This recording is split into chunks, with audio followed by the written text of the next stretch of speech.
Excerpt number 3 from Rabash's Purpose of Society 2.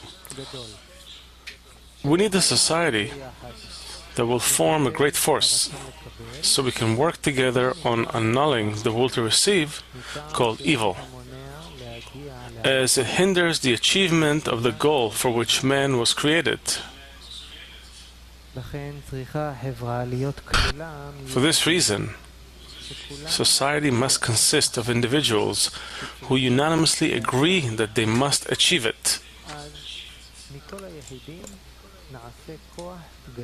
Then all the individuals become one great force that can fight against itself, since everyone is integrated in everyone else.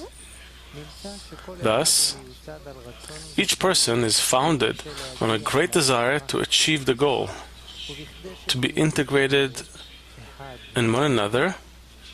Each person should annul himself before the others.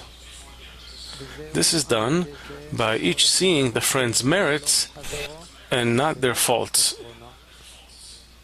But one who thinks that he is a little higher than his friend can no longer unite with them. This is a workshop question.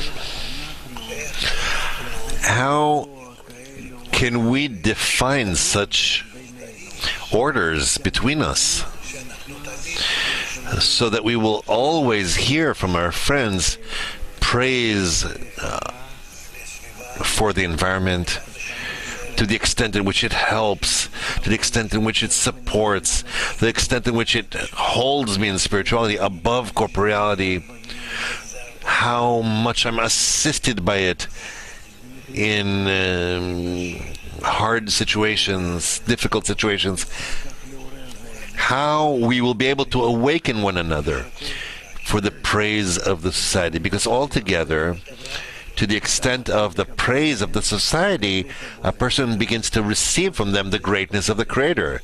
And then that's what takes him out, raises him to the spiritual degree. So how do we do that? Please. How do we hold the greatness of the society, the greatness of the Creator, the greatness of the group, at a height that will help us truly be above the ground? Please.